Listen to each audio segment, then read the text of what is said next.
You know, I frequently sit here and think about the way things are going and what could be done to make things more impactful. And to be quite honest, I've been sickened by the recent performance of the secular community.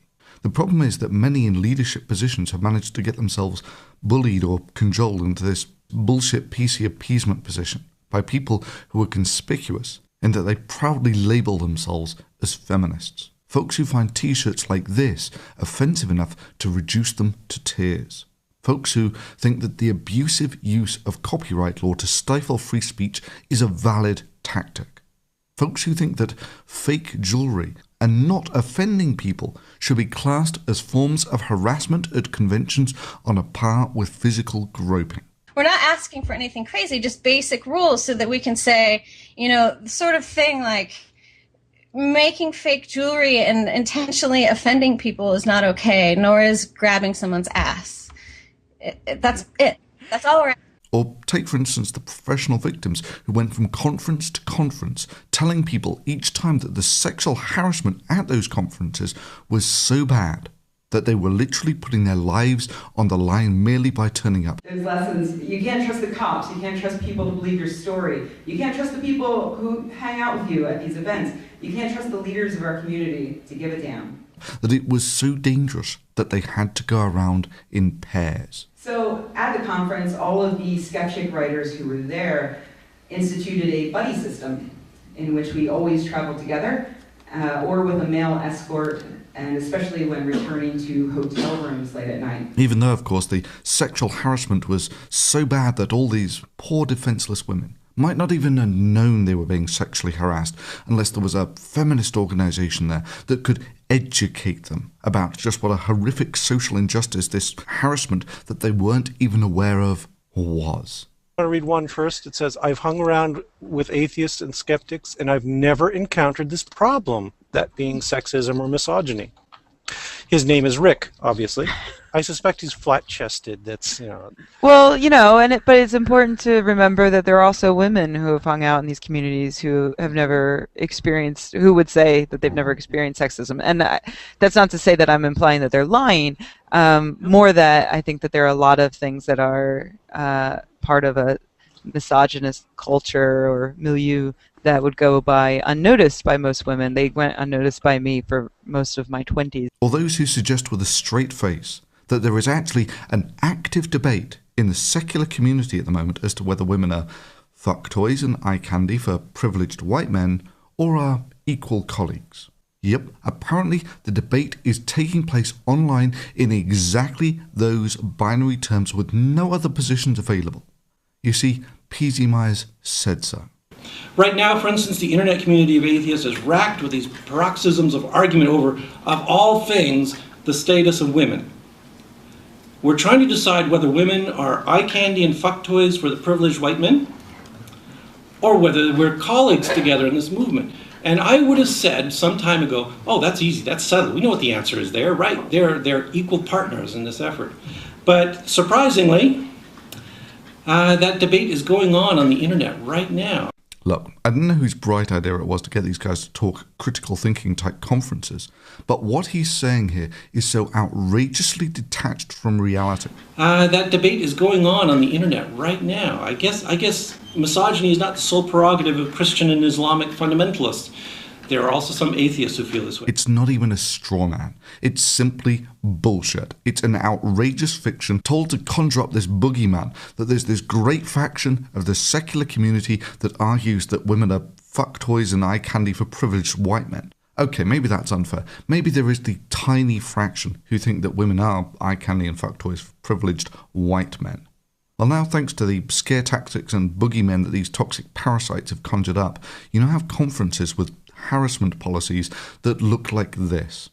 Additionally, exhibitors in the expo hall, sponsors or vendor booths, or similar activities are also subject to the anti-harassment policy. Booth staff, including volunteers, should not wear sexualized clothing, uniforms, costumes, or otherwise create a sexualized environment.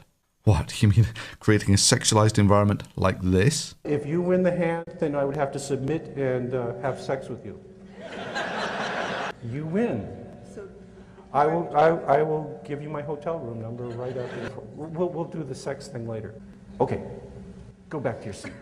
No, take the cards with you. I got to call you back for the sex part later. Or maybe like this.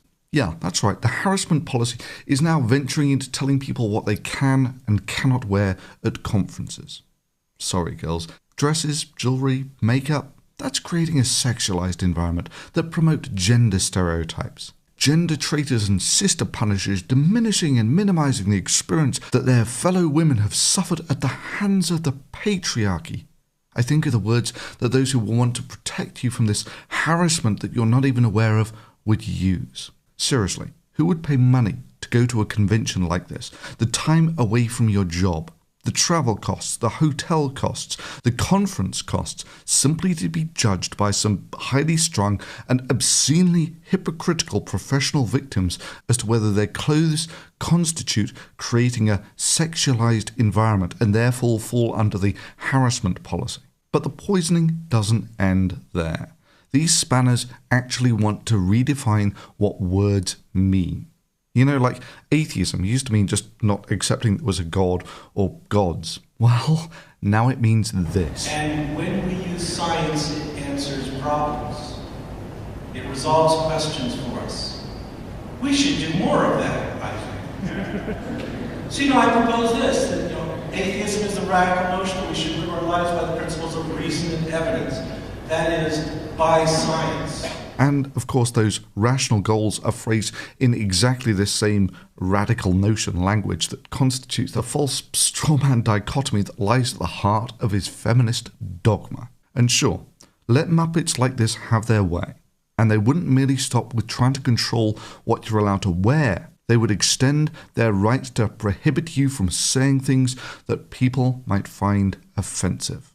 Your right to do something ends the second that what it is you're doing hurts somebody else. It's the original phrasing is you can wave your arms around, but that right stops when you hit somebody in the nose.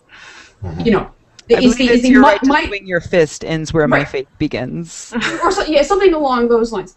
And you know what? That's actually very true, and that also applies to things like language. Yeah, I can say all manner of words. I have the right to do that. I have the freedom of speech. But my right to do that ends the second that somebody who is affected by those words hears me. I'm not sure Brockman's out of the woods yet. There are a lot of religious watchdog groups out there, keeping the world safe from the horror of free expression. For my part, I've watched with despair as these ultra-PC professional victims have slowly dripped poison into what used to be a vibrant and exciting conference scene, such that I really want nothing to do with it. Hell, I've been pining back to the happier days when I actually knew who none of these people were. Look, let me make it simple. I just got back from an experiment where I was surrounded everywhere by sane, competent, rational, able, capable, and intelligent people.